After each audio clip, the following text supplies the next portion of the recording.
Welcome back to the Campaign Roundtable. I'm Garrett Weinzierl. I'm Michael Doherty.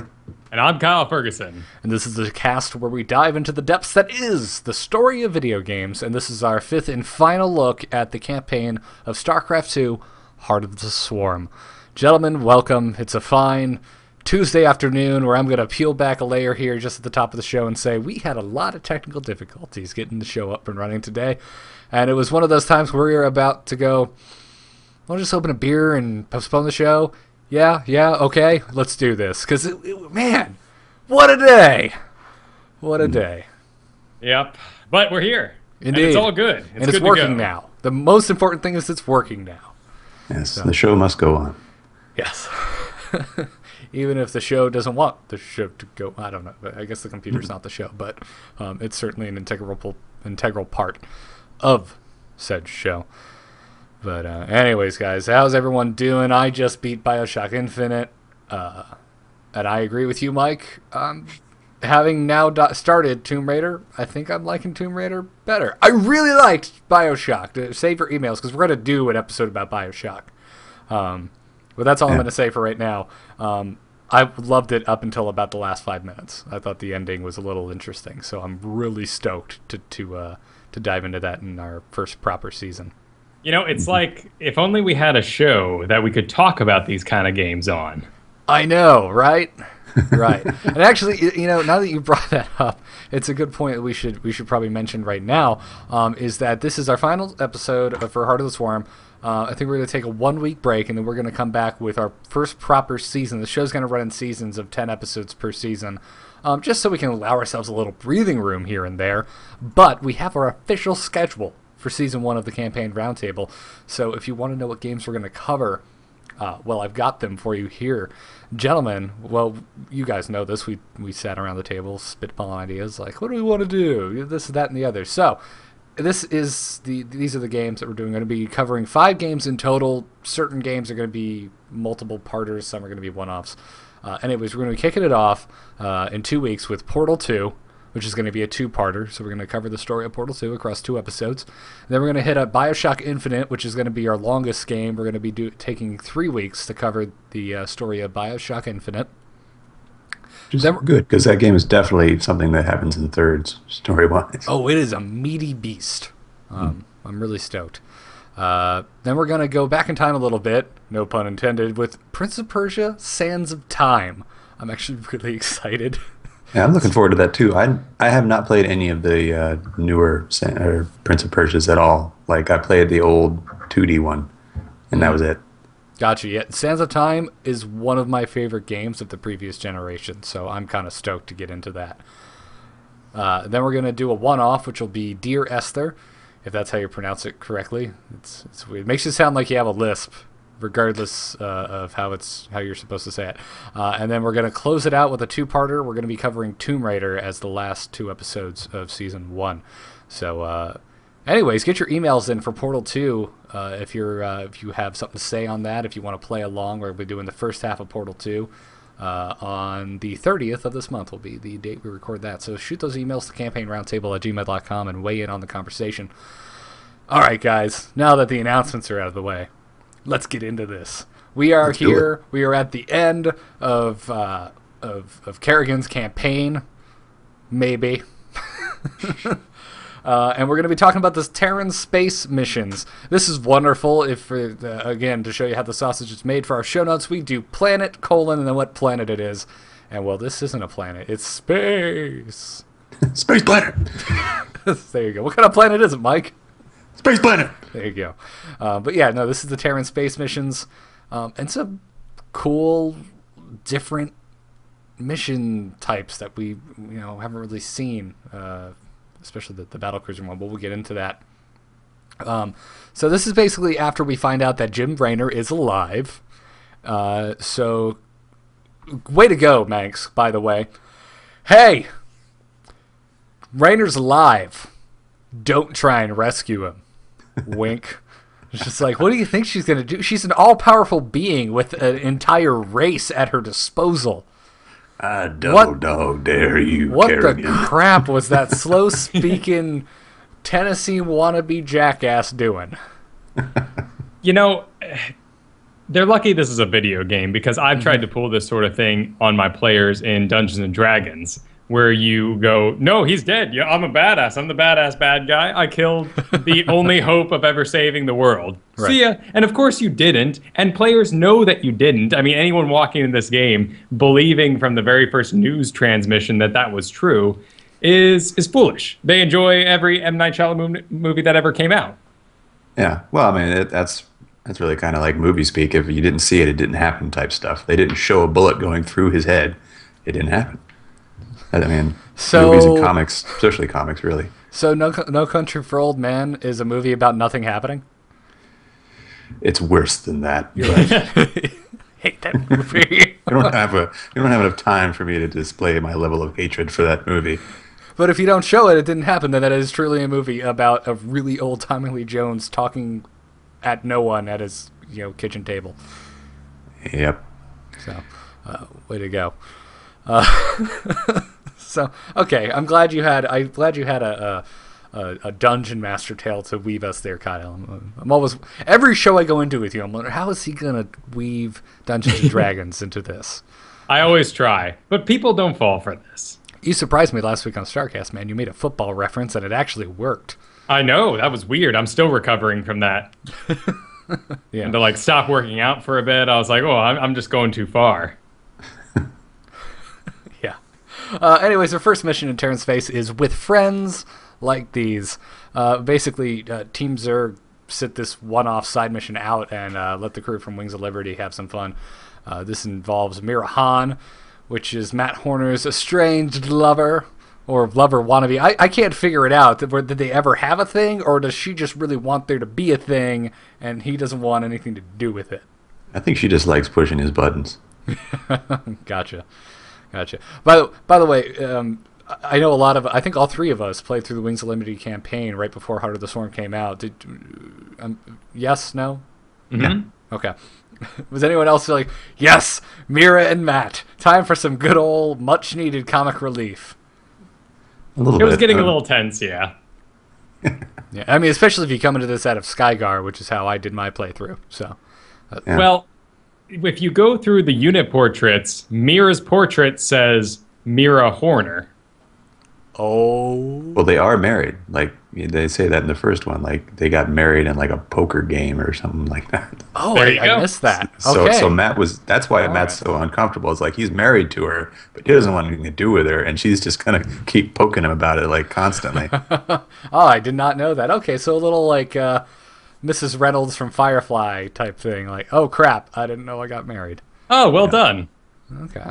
I hadn't thought about that in a while. Well, here's some awkwardness from the horse's mouth. Valerian, if there's even a chance that Jim is alive, I'm going after him. Hacking the Dominion security network will prove difficult. Only one man can hack that network, Colonel Orlan. And he's being held prisoner by Mira Han. The mercenary leader. Isn't she a friend of yours? Not exactly. It's complicated. Let's just get this done. Valerian. Gotta love it. Yeah, it's good stuff. And honestly, had I not just recently played for Wings of Liberty, I would not have remembered who Orlan was at all. Okay, so who is he? Because I tried looking him up, I couldn't find anything. He was the guy in the mission with the vultures, where you had to basically scrap a bunch of metal to pay Mira Han off to join your side and crush his forces. Yeah. Oh. Like you paid him to decrypt something, and he was like, "Well, I'm just going to sell it to the bad guys for a better cost." Yeah, So, the adjutant that you get from the train mission, you need him to crack it, and then he's like, "Well, I'm just going to sell this to the highest bidder." So you go to attack him, and then he's trying to pay off Mira Han, so you try to pay her off before that, and then you go crush him, and at the last minute, they're like, instead of killing you, we're just going to give you a fate worse than death. Mira Han can keep you captive. Enjoy. So now that it really was rewarding if you had just recently played the game. So I liked that. It was fun. Yep. So, anyways, this is indeed the refresh my memory. This is the battle cruiser mission, right? Yes. Yes. Okay. I loved this mission. Kyle, did you immediately go, holy shit, Dota in space? Pretty much. But first I got a little deluded at first because I was like, wait a minute, this is called Star Battles and it's a custom map. It was made when Wings of Liberty first came out, and even the launching ships and everything else. But Blizzard, in their classic fashion, said, oh, that's a cool idea. We're going to make it better. And by about 2 minutes in, I fully believed them. They had done it worlds better than the custom map ever did. I'm sure the custom map right now in the arcade is doing some upgrades of its own in response. Yeah. Yeah, you're right. That was one of the first custom games I played with you. It was fun. It was all right. Everyone knows my aversion to custom games in StarCraft. But it's good stuff. This was just a blast of a mission. Any comments from you guys on the gameplay side of things before we move on with the story? No, it just felt like a pretty different game to me, in a good way. Like, almost felt like Asteroids for some reason, but maybe that's because I'm really damn old. No, I got that too, a little bit. But well, certainly when the drill missiles showed up and you had to dodge them, very sort of Centipede feel. And I was going through this, I'm like, you know what? This kind of feels like something I'd buy on Steam for like $9.99. Yeah. Yeah, I could see them. This could be an entire game by itself, like a little indie game. Like, I don't know. How would you like a faster than light, like Battlecruiser edition? Yeah. Where you gotta run between the different rooms and raise your shields, which, by the way, I really need to get that game. I've watched a bunch of people play it. It looks fun as hell. But yeah, needless to say, obviously, if you succeed, you bust Orlin out and you get, you find out where they're keeping Jim, which is on a massive prison ship. A la Chronicles of Riddick. What else have we seen this stuff like this in? Alien 3, which ruins aliens. And was that a ship? I thought that was a planet. It was planets, but it's the same basic concept. In every science fiction tale worth its salt, there's an awesome, crazy future prison. Yes, or in StarCraft's case, there's twice. Because we're very themed in the future. Right, exactly. That's a good point, Mike. There was those ghost missions, or Spectre missions. Yeah. But it's always missions like these that kind of show the holes in the argument. I mean, these two are having a bit of a lover's spat. And from my knowledge, it looks like several hundred people die over the course of this mission.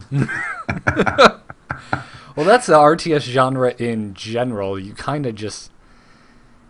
The whole point of RTS is to throw legions of men to their death. So it's kind of hard to work around that from a lore aspect. Sure, and are there that many men like crammed inside a building, like in Ziploc bags, like in a sixth day, or no? You just need to kind of suspend that disbelief. But because this was so personal between two people, and there was no army on either side, it was cool.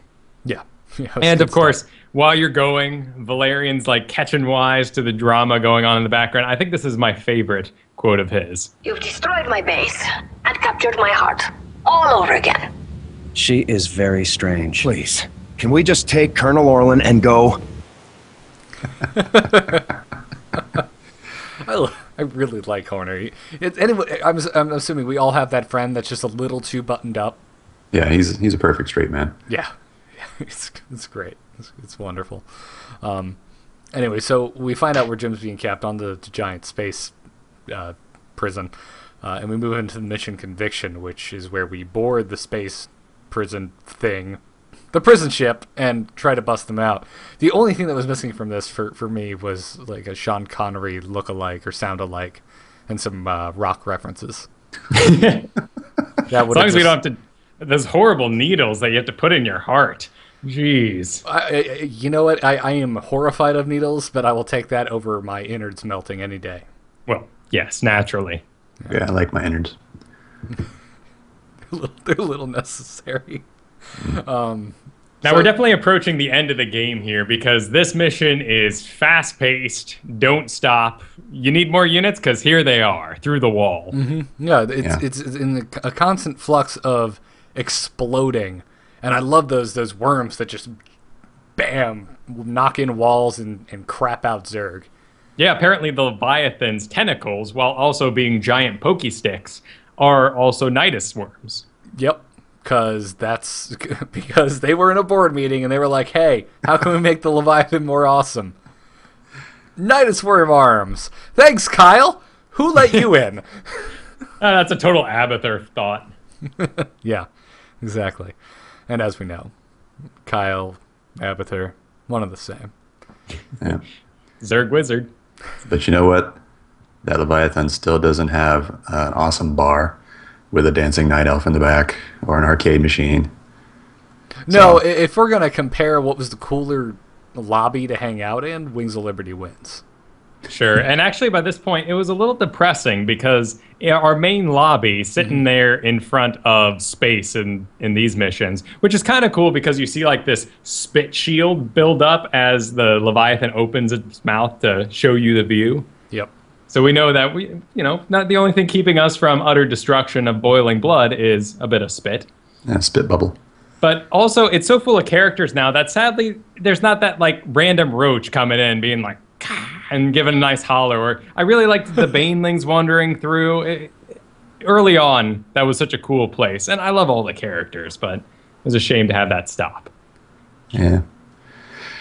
Yeah, the VIP room just got too crowded. No pets allowed. Yep. Yeah, indeed. So, not much lore really unfolds over the course of the mission itself, but when you get to the end and you get to Jim's cell, that's a moving scene. We have video of that, so you know what? Now's as good a time as ever to roll it. What have you done? What I had to. Tell that to Phoenix. Tell it to the millions you butchered. You swore you'd kill the Queen of Blades. You were the only one who ever believed in me. Do you still believe in me? And the answer is apparently yes, because he then shoots a wall. Kyle, again, you ruined so much of this game for me, because when I'm sitting here watching this very well voice acted, very well done scene, my brain immediately is taken out when he says, tell that to Phoenix, and then she says, oh, you swore one day you'd kill the Queen of Blades. I'm just like, Kyle literally just complained about this on a previous episode of StarCast. And the burger here. So yeah, well, at least they address it. And we did have a huge relationship up jump between, the classic Brood War game and Wings of Liberty to have that drama there. I mean, games have evolved a lot in their stories. So it was nice to have that address and the reference to Phoenix, of course. I think every nerd's heart broke a little bit when they were reminded of that. Well, except me, since I never played the first one. I'm like, Phoenix, oh, that must have been something. Yeah, honestly, I don't remember those stories as a whole. What was Phoenix's story again, Kyle? Well, basically, what's the cool thing to have right now? Because a few years ago, it was awesome to have a gay friend because you were like, man, all right, I got a gay friend, I'm accepting. It's basically that. Okay. So you had your Protoss buddy, everything was cool in the world, you could, bro fist him, and then Kerrigan had to go kill him. Kill your best friend, basically. Oh. And the one you got all the props for. Gotcha. No, She's a hater. Indeed she is. But were you happy that this was addressed? Because you were saying, well, we were basically this. I think the conversation was stemmed out of us talking about how in the original StarCraft and Brood War there didn't seem to be a relationship between Jim and Kerrigan, and you were like, well, that doesn't bother me because the time spent with those two characters was so short they could fill it in however they wanted. Romance wasn't important in the story of the original StarCraft. And you said what bothered you more was the fact that Jim just seems to have forgotten that he swore to just murder the crap out of Kerrigan. Sure, and to his knowledge, at that point, Infested was a permanent title. Yes. Yeah, so in Wings of Liberty, when the Mobius Foundation's like, well, we can probably bring her back, he's just like, oh, sweet, you mean I have a chance to get with that again? Sign me up. Sure, and the point of being intelligent is your mind changes as new information is presented to you. Yeah. A lot of people don't get that in the world. Really? And I would just like to come in here and while we're talking about it, important lore stuff, just say that I think the Moros is probably a pretty nice prison ship to be on because he still had a bandolier full of shotgun shells and grenades. and his pack of smokes still rolled up in his sleeve, and he still apparently had his pistol on him. Like, none of this is apparently contraband there. He probably just... I don't know, like, could he just trade a couple shotgun shells now and then for some extra smokes? Or something like that? Maybe in someone's extra pudding cup. That's a good point. I didn't even notice that. Isn't that funny how we're conditioned by video games to not think about those sort of things? In fact, think of how jarring it would be if every time you met with the king in a video game, he was wearing a different outfit. You'd be like, wait, no, I'm the main character. I'm the one that shows up with the pink hat and the yellow boots from time to time. Yeah. Maybe, I don't know. It's like a Scooby-Doo type thing. Yeah, the cartoons in general. But yeah, that's really funny that you mentioned that. I had just assumed that she had found his pistol along the way or something, grabbed it, and she was just keeping it in her pockets that she has somewhere. Hey, you never know. Come on, she had so many Zerg helping her. She could have just carried it the whole way. Like, I've got roaches. I don't need to attack anything. Yeah, you're right. She's got a baneling she just named Holster. Like, you hold the gun. Just follow me around. Yeah, no, that was a little odd. But anyways, yeah, back to this. Jim, he basically walks away, and you get this. It's basically implied that he's giving up on her. Yeah, it's sad. It hit me. It hit me pretty hard. And then, of course, I'm like, oh, damn it. Now she's going to be a real monster because she's got nothing to live for. Yeah, indeed. So I don't know. I liked this. This would have been really weird to play this out of. If you played this before Skygar, I think it would have been so odd. Because liberating Jim, I think, funnels so perfectly into the core hall missions. In a way. But I mean, I'll talk about this a bit later when we go to the core hall missions. But it's one of those things where the timing of stuff greatly depends on how you see the end of it. Yeah. Yeah, I guess that's a good point. There was also they had to squeeze in a lot more Mengsk hate here for the players who may have been picking this up for the first time, or didn't play through all of the tragedies that happened in Brood War and the original StarCraft. And I loved how twisted he is, particularly in, well, this part here. Kerrigan, I did not think you would be so foolish as to come here. And now, your actions will lead to the death of all these brave men. What did he just say? They are all heroes. And he just starts blowing everyone up. Yep. Yeah, that's when they start blowing up the ship, like section by section or something. Yeah, just get rid of him and kill her in the process, hopefully. Because of course, evil villain logic, you shouldn't just blow the whole thing up. No, you have to blow it up slowly so that they have a chance to get out. I'm just going to lock him in the room with 2 necked guards and hope everything went to plan. Yeah, exactly. So blow up the guys who are in charge of the ship first, and then slowly blow up the rest of the ship where everybody is. Yeah. But, I mean, definitely, yeah, they're pouring on the crazy, and it's also not out of character at all for Mengsk. It's very much something I would believe he would do. Yeah. And, I'm sure if it was actually up to Mengsk, he would have said, like, blow the ship up all at once, but he probably, like, subbed it out to some cheap contractors. So he's looking there on his viewpoint like, damn it, I told him to blow it all up at once. What is this crap? You're all fired. This is the same guy that gave him balanced units to fight with. Yeah. Well, no, Emperor Mengsk. Well, we can't design that to shoot air.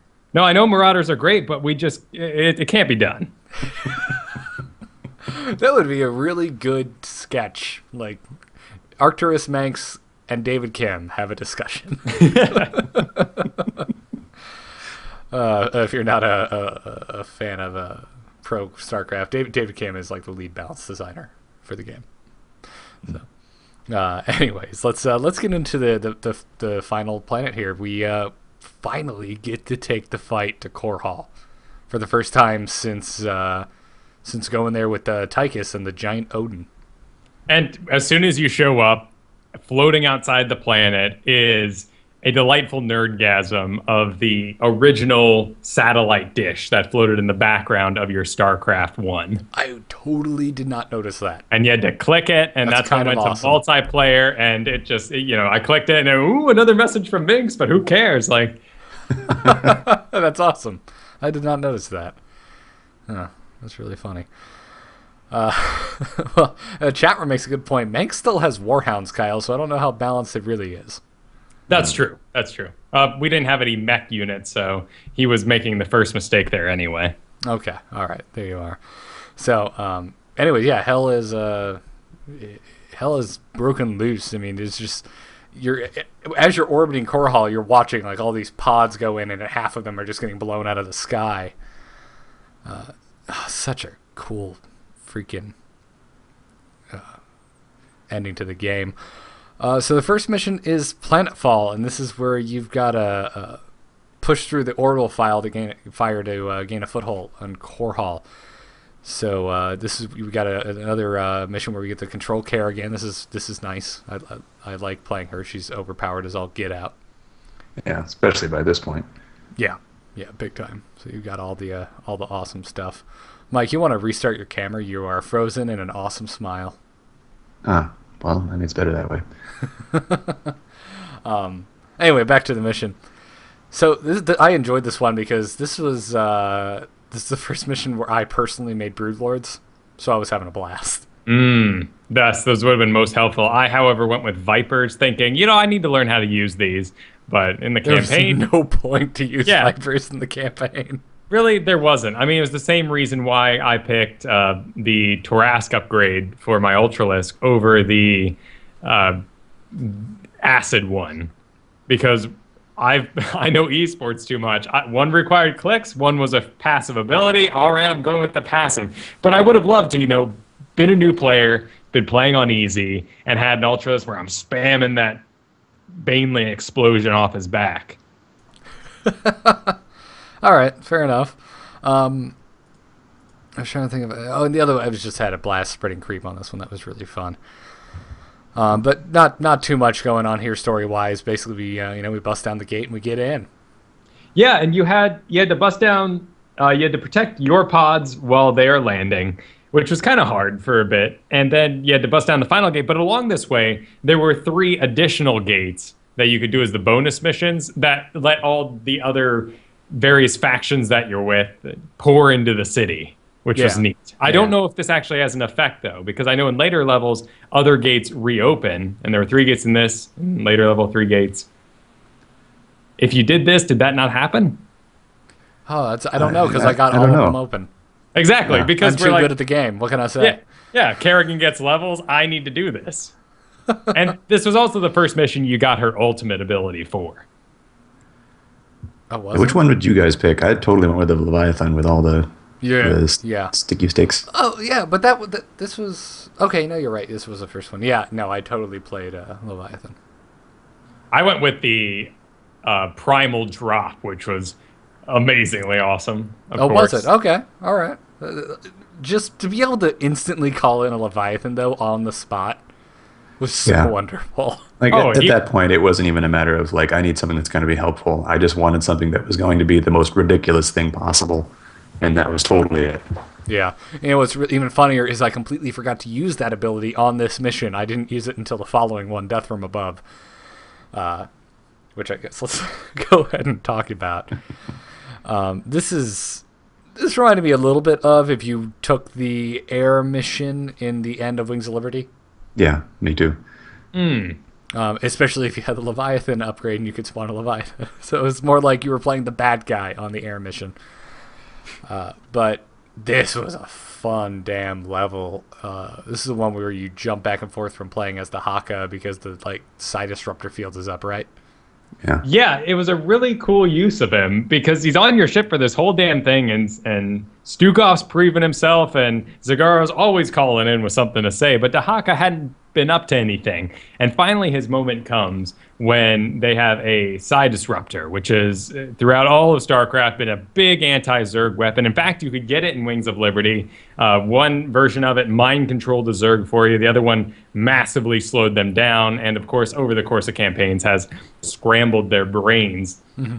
Because it's a hive mind. You get in the way of that, you basically put a bunch of white noise, and a Zergling just kind of stands there and drool pours out of his mouth. That was pretty much the cause for... Wasn't a psi disruptor the cause for Kerrigan being turned into the queen in the first place? Because Mengsk was trying to control the Zerg, and so there were a bunch on that planet? I think you might be right. We were trying to get a piece of it from the Protoss. Yeah, it's been a long time since I've covered the original StarCraft lore. Yeah. But I'm pretty damn sure that it was a psi disruptor or an emitter or something of that nature. And it's always played a big role, so it was cool to have that back, but also the fact that primal Zerg are individuals, and they consume essence for themselves to evolve themselves, and so he's completely immune to this. Mm-hmm. Right. Yeah, so it's cool, and he's basically a Reaper. He can jump up and down cliffs willy-nilly. Yeah. He looks kind of funny doing it. Like, he just kind of picks up his legs and goes, woo, like a Mario or something. Yeah, a little bit, except he doesn't have an awesome jump sound when he jumps, thank God. But yeah, you get to go in there with him and his primal Zerg and do some work, and then you basically zoom back to your regular Zerg base and macro to your heart's content. And this is great because so much stuff to kill. This forced you to macro. The side field would go up and you're like, I guess I got nothing to do but spend my larva for when it goes down next time. It got pretty rough at times. That shield was inching into my base while forces were pouring out of it at me, and I'm having to continually lift my spine crawlers, lift out my swarm hosts, and yeah, I had the same thing, man. I understand, but it was fun. It was actually quite challenging. I think this was one of the first legitimately challenging missions. Which I would is have funny to agree. It's the second to last mission. But the campaign was quite, in my opinion, easy, especially compared to Wings of Liberty. You go back to Wings of Liberty, that's still hard as crap. Oh, yeah. I mean, try playing that second Protoss mission where you have the hybrid running into your base every 5 minutes. That is pain. Oh, yeah, it's rough. But you know what? They gave us Dahaka, and in classic Blizzard fashion, you're allowed to click on him as many times as you want. And I was more excited, and I was absolutely just excited to see what kind of secrets his audio held, and, well, this had to be my favorite. All these teeth, I will evolve a toothbrush.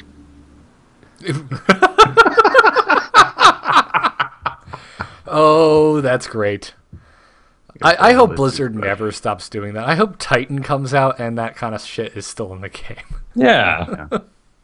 The pissed lines or whatever they call them when you click on a unit too much. Yeah, that's an RTS thing needs to die. Oh, sorry, what was that, Mike? Oh, so that's just an RTS thing that never needs to die. Right.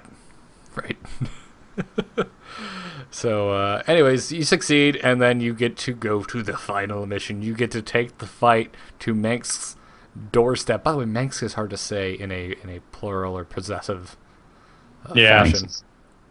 Mengsk. No.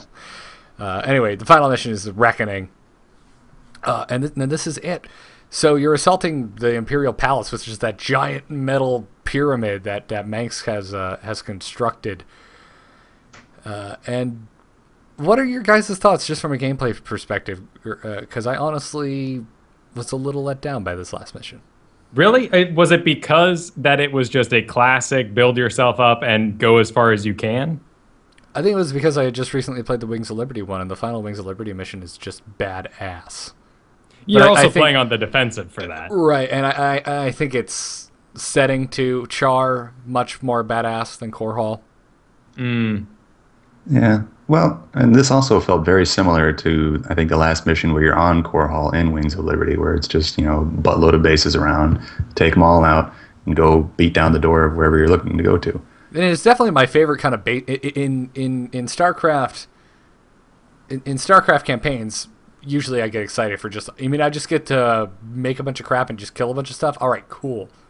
Generally, this is my favorite game type, but I don't know, man. I was a little. It's definitely not my favorite mission.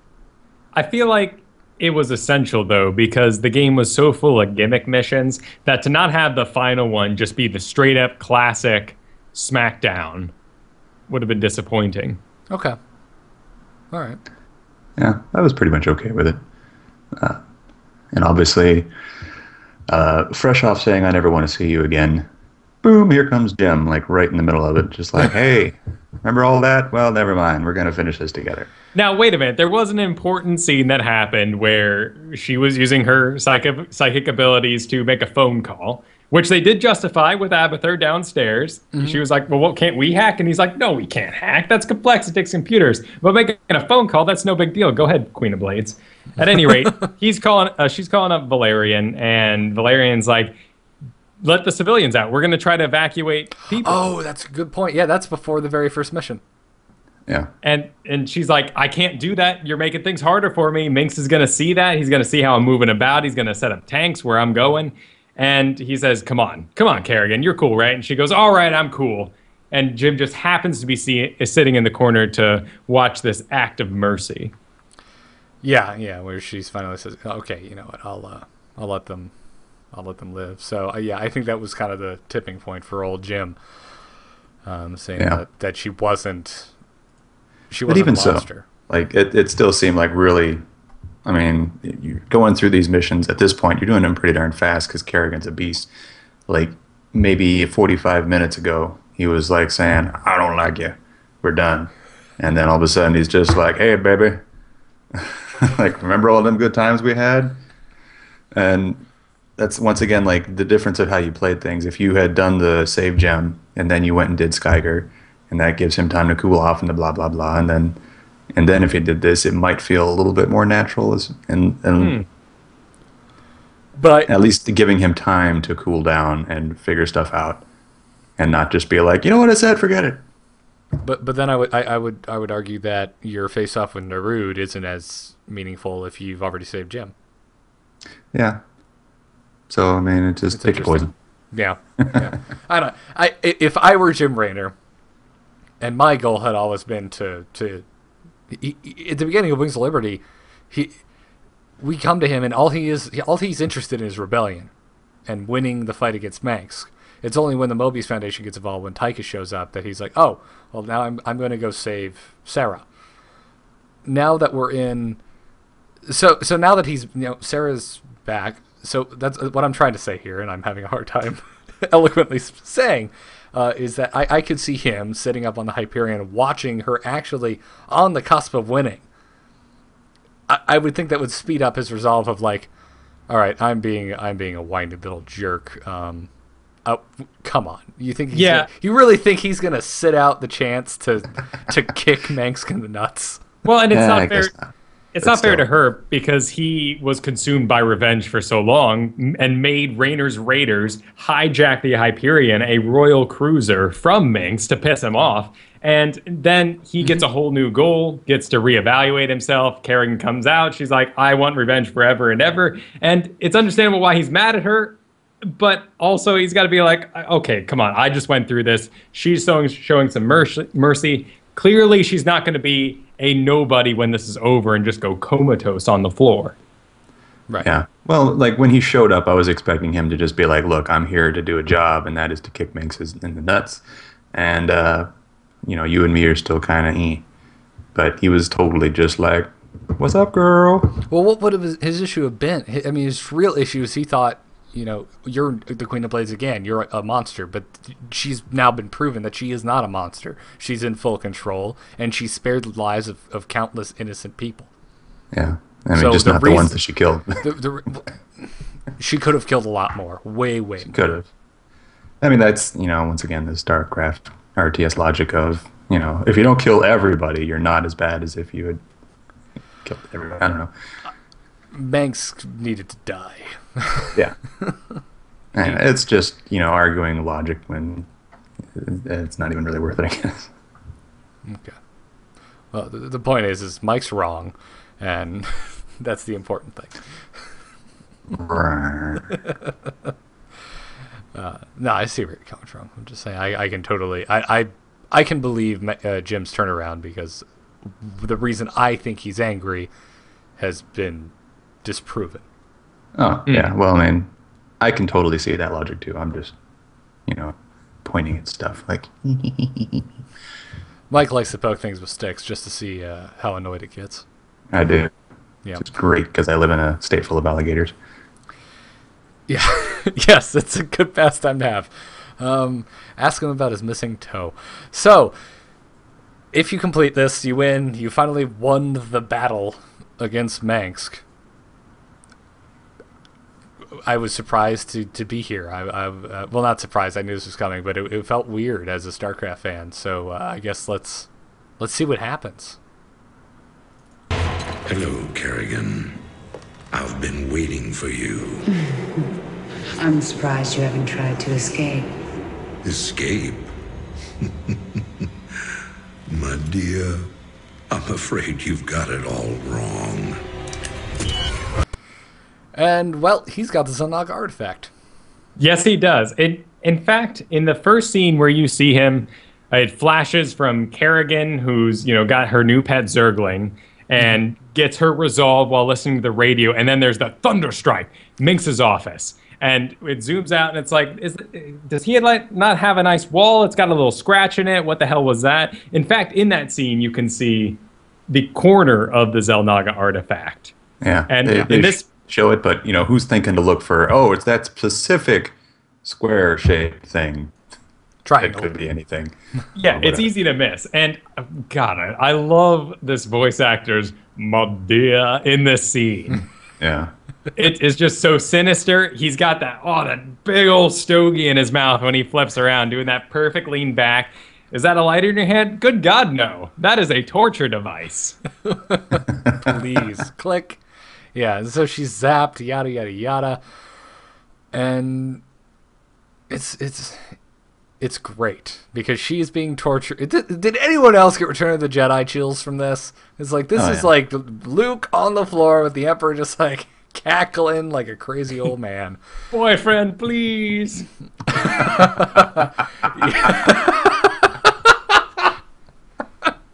Yeah, and then like a knight in shining exoskeleton suit, Jim comes walking through the door, pretty much just destroys every bone in Mengsk's hand by just grabbing it and just crushing it, and then jacking him in the face with a marine fist, and that just couldn't have felt good. No. Speaking of Star Wars, the guy comes in, he's wearing a big suit of black armor. Yet another parallel happening there. It is like a dark blue, I always thought, but I guess it does kind of look like a gunmetal black. Well, it was a satisfying death. I mean, she uses her blade wings to pin him to the wall, and he does not stop talking like a bastard. And I love that. He is just like a wounded animal. He is just spitting venom at her, like, I made you into a monster, Kerrigan. Like, that really just, I hate you so much, I'm gonna just kick at you. I'm gonna kill you with my spit. Yeah. Well, and what did he mean by that? Was because he clearly wasn't trying to save himself, nor was Warfield when he was on the ground saying, "If Jim could see you now." I mean, they're egging her on, but clearly she's extremely powerful. I'm just not sure what was his goal. I think he's just trying to hurt her every way he can at that point, like any way he can. He's gonna make sure he can do whatever he can till the dying breath because he hates her so much. I mean, they do a good job of really getting it out when he's literally spitting the words out at her, just Kerrigan, like. Yes, I'd like to see how you would angrily talk with like 6 metal poles to your shoulders, but well, it wouldn't be that cool. I can tell you that much. Like, I wouldn't have it together. I'd just be like. Yeah, no, I mean, Blizzard wanted to show him as unredeemable. He didn't have a single redeeming quality about him. He was going to go out as the just unrelenting, hateful bastard that they built him up to be. Yeah, and like he really good villain too, because you get the idea through a lot of this stuff and like the propaganda and stuff that he always has. He really kind of believes his own stuff. Like when he says like I'm doing this for humanity and all that good stuff, you kind of get the feeling that he considers himself pretty much the only thing that's keeping humanity together. Like, yeah, you know, at least in that corner of space. Yeah, I mean, it's that he's a really good, just self-centered. I can't even think of the right word. Narcissistic. There you go. Yeah, just really narcissistic. Just thinks he really is what's keeping everything going together. So when Kerrigan's coming after him, like he's saying, like, you know, we got to do this for humanity and all that. And, like, he considers himself humanity. Yeah. Well, and so she grabs his face and fills him with power. I'm assuming it's psi energy. Yeah, and gives him like a good 5 seconds of being like, oh geez, oh gee, oh gee, and then he explodes. Yeah, she basically burnt him alive from the inside out. But like she somehow manages to explode him in directions that only take out the roof and the windows, because she's still standing right there, very peacefully, right after that, just staring up like, yeah, like just really soaking it in. Yeah, well, I mean, that was the top floor, so that would have been the roof and the windows would have been the most structurally weak point. I'm sure the floor would have had some reinforcement, so shut up and stop trying to ruin the awesome ending to this game. I can't help it. It's what I do. Yeah. No, it was badass. It was their goal here was badassery, and it, for the most part, worked. Now, let's talk about the part that we all hate. Kerrigan floats away. She doesn't float away. It looks really like she was, like they must have mocapped someone in an actual wire suit getting yoinked up. Because that's what it looks like. She even moves kind of like she's like, whoop, oh, okay, here we go. And then getting just... It has a bit of a rock to it. Yeah. Yeah, a little bit. Which I think worked, because I don't think she's flying as so much as being pulled up by some kind of gravity beam. Okay, maybe that works. I mean, I was still kind of like, why isn't she using her wings? Not that they really look like they do much, but they're not still. for flying. They're for attacking. We've been over this for 4 episodes. They're well, the one time she stab. flies, she's not going to do anything with her wings. At least spread them, you know? Come on. Yeah, I think that's the thing. You got to wonder, what else did they go through? Was it them standing there together and like out on the horizons in Overlord, and you wait a good 30 seconds while it slowly comes up and she crawls up in its butt and then leaves? I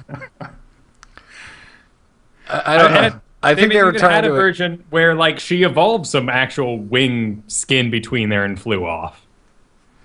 That would have been... Honestly, I think it would have looked less goofy if all she did was just spread her wings. And just be like, look, man, I fly if I just spread my wings because I'm cool like that. I don't have to even grow any wing skin. It would have looked more natural than just being like, yeah, here I go. It's like Dr. Evil getting pulled up on a thing. It just looked awkward. Yeah, I don't know. It should have just faded to black with her and Jim on the edge or something. I don't know. I think it would have been a better way to end it. I think that what they were trying to do is end with some kind of softer look at Kerrigan. Have Kerrigan go out and be like, listen, she is now bigger than herself. She's going to go off to do good things. She's not the evil psycho that we knew her as. Yeah, and they had to have that connection be there, as though she didn't even have a choice. She is one with the swarm, and they were all going. Yeah. And that total, like, the last part of that was so, like, Terminator 2 ending. You know, with the just staring at the street and watching the lines go and go and go, like, just going through the universe while she monologues of just, like, you know. Which is a wonderful ending to a movie. Yeah, wonderful ending to a movie. Good ending to a game. I almost expect her to say, like, there is no fate but what we make for ourselves. But they didn't go that far. If this had been Warcraft, they probably would have. Because I would have allowed it. I would have allowed it. I will let it stand. Anywho, so we got a Discorax wrote in, and he had a couple comments on the end of the game, and he said that in his opinion the ending seemed a little anticlimactic. How and why does the artifact attack her? I thought that the artifact purged all traces of the dark voice from her, and now she is pure, so it shouldn't have had any effect on her, right? Also, that flying part was dumb. Okay, my justification for that is in the previous mission you had to charge it up for a good 30 minutes, but you could continually blow it a little bit every 5 minutes or so. Yeah, it would blow the crap out of every Zerg there. And it would make Kerrigan have to go regenerate and go away for a bit. So it clearly takes some time. I mean, now that we've talked about in previous episodes, I like to think that there's like a hybrid, like, you know, like with his lips up against the window, like every time he presses the button. I forgot about that. Nice. That's a good image. I like that. That's great. But it seems to me like the artifact is probably a little spent. And that's probably why he wasn't using it until she was within 5 feet of the thing. And even then, it wasn't like immediately just blowing the crap out of her. It was just hurting the crap out of her. Otherwise, I'm pretty sure he would have, blown away all the Zergs in the capital instead of using that other thing that didn't work. The side disruptor or whatever. Yeah, exactly. Yeah. I mean, it was kind of his last gamble. I mean, honestly, he probably wasn't even sure it was going to work. Well, and to be fair, the side disruptor would have worked 100%, but they didn't know she had Primal Zerg with her. Yeah. And Oathmaster in chat room makes a good point that she's now basically Primal Zerg because of the Chrysalis on Xeris. So that'd be another reason why. She's not the Zelnaga version of the Zerg. That's true. So this is her permanent form then. If she's not infested, which is kind of a, infiltration can be removed at some point. I mean, this is her permanency. Yeah, this is supposed to be true Kerrigan, I guess. It's like her pure form. And as far as the, an ending seeming anticlimactic, this is kind of like the Lich King. I mean, this is like a decade worth of people wanting to kill Mengsk. And I don't think there's just about anything that could have happened that would have made everybody happy at all times. And in the, looking back, people will probably be like, yeah, that was a pretty good death. Like right now, people look back in the Lich King and they're like, that was pretty cool. Yep. But at the time, we were just like, oh, that's it. 10 years. Well, it's a little different in WoW because you have a personal stake in your character. So when I killed the Lich King, I was just like, yes, I killed Arthas. So it was a little different. But yeah. I get what but I'm you're just talking from. like the story and stuff, everything that happened to him. I think it's pretty darn cool. But once again, you just can't ever live up to 10 years of wanting to kill one bastard. Right. Yeah. Yeah, absolutely. True. And we have, bigger and better things to get to killing. But I did find an interesting clip here between Kerrigan and Stukov where they're talking about just plain old Earth. And the reason I bring this up is we know we're going to the Void, and we're going to have the Protoss, and we're going to fight all of the Amon creatures that come out. We know that's coming. But could there be a sequel beyond it? When I see the stars arrayed before me like this, I think of Earth. I remember its green hills. You can't go home again. Oh, I have no place on Earth now. I mean, I won't let you. Your return would be noticed by the government of Earth. They might consider another expedition to our little corner of space. They will come back someday, you know. I do, and I will be ready for them. Huh? Okay, so you're thinking after Legacy of the Void, we're going to have, like, the World of StarCraft? Caprulu sector versus Earth?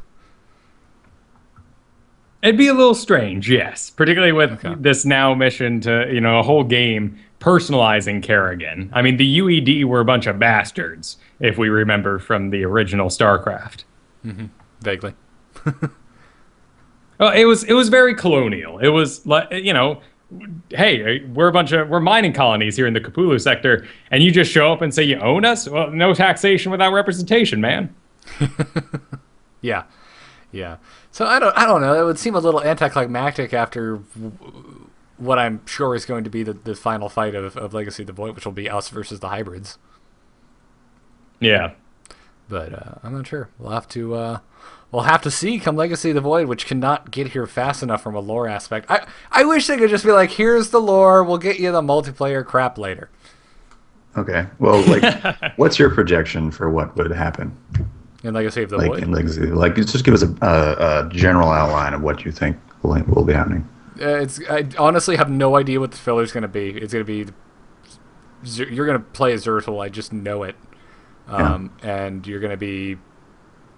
I don't know. You're going to have to go back to the Protoss. You're going to have to receive their judgment, whatever that is. Maybe you die, and maybe we pick up the mantle of a different Protoss. I really doubt that. I know, Kyle, you're banking on it. Like, he's going to die. They're going to kill him. I'm like, no. They built Zertul up as the only Protoss we give a flying crap about for these two games. He's obviously going to be the character that we play as in Legacy of the Void. Yeah, well, no, and they said they're doing the Seven Samurai, which is so easy to break down. I mean, they've made the original movie was great. Check it out sometime. But also, I mean, if you love anime, you can do Samurai 7. It's the same damn story. You have the old man who gets with the villagers and goes to the city to find a bunch of badasses, 7 of them, to protect the town. Your old man Isn't clearly Silverado basically Samurai 7 as well? Like just Western? I think you're right, yeah. Defend the town? Yeah, basically. It's unnecessary at this point. Whatever. I'm just brain vomit. Gotcha. Sorry, Kyle, continue. Oh, but we know there's going to be, from that final Wings of Liberty mission, there's going to be a hero Phoenix. Not Phoenix, F and the Phoenix in the air, Phoenix. But there's one of those flying around, and we may even have a ton of heroes by the time this is over. Right. The final mission of the mini Protoss campaign in Wings of Liberty, I really think that's going to be the last mission in Legacy of the Void, but with Terran and Zerg present as well. Sure, and we're pulling that from, playing Warcraft 3, where we've already seen this happen with the World Tree. Mm-hmm. Yeah, well, exactly. That'd be a good game to do on this show. Ooh. Well, yeah. Anyways. Yeah, and this game would be good, and that game would be good. But yeah, no, it's gonna be. There's gonna be. I don't know. Like I said, I'm not sure what necessarily the filler is gonna be. It's gonna be some kind of bolstering your rank storyline. You're gonna have to go around the universe collecting people that can stand in this fight against the hybrids. Yeah. And I get the feeling like, probably start off with Zeratul, probably on the run. Something happens. All of a sudden we see that here comes Kerrigan with her tail between her legs, just getting booted up from her fight with him on. Like, most of her Zerg are dead and she's real messed up. He finds her, Protoss probably find her, and then they're all just like, whoa, if they took her down, no problem. We all got to get together.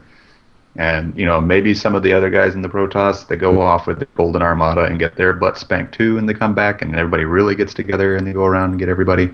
I think that's where you're getting you're setting up, Kerrigan to go out by herself and get spanked and come back, and then that shows to everybody else, whoa, we need to get these heroes together and really go out and, unite. Yeah. That's a good point, and we need to help out the other races as well, because we may need to do missions to convince Senior Badass Protoss to join us, but also, Amon was the original designer of the Zerg. He's basically going to smile at them, and they're all going to go flocking to him. In fact, that whole ship full of Zerg heading towards the Protoss homeworld, that might very well get picked up by Amon along the way, and now he controls them, so they're being besieged on the side. Oh, yeah, I've been watching Legend of Korra where they said Amon, so excuse me, but yes, Amon makes it a little different, spelled the same. And then completely different villain. The Terran lost like every single production world they ever had because Kerrigan was making phone calls to the brood mothers through the game. So you may need to even help bolster out the Terran to help you. Yeah. Yeah. I mean, you really have to wonder, like, what are the Terran going to bring to the table? They are, like, crushed by all degrees. Well, I guess it really just depends on how much time they're going to give between all this. Like, if it's a couple years, story-wise, I mean, then, maybe they can show that the Terran have rebolstered their forces, but otherwise... True. There's a lot of rebels, though. I mean, the Dominion are crushed, but the, outer systems that Raynor kind of pulled his forces from seem to be doing fine. Yeah, I guess. So there'll still be a Terran presence, obviously, but I don't think it won't be the full might of the Dominion.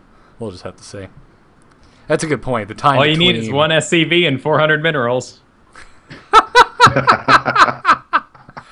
All right, wonderful. That's a good That's a good bookend to our prediction discussion.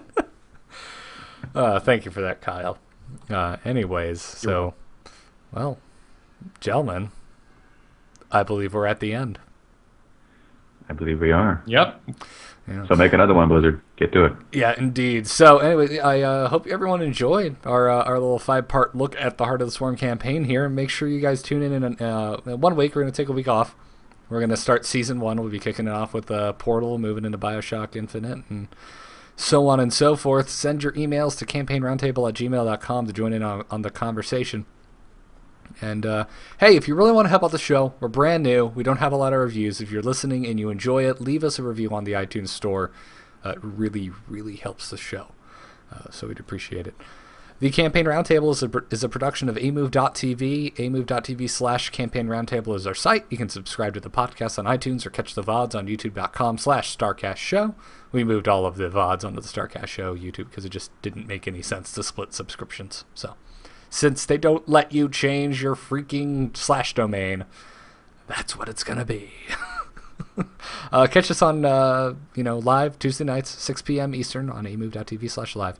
Follow us on Twitter at CRT Show. You can follow me at Garrett Art, Kyle at Kyle Ferguson, and Mike at MSD Artist.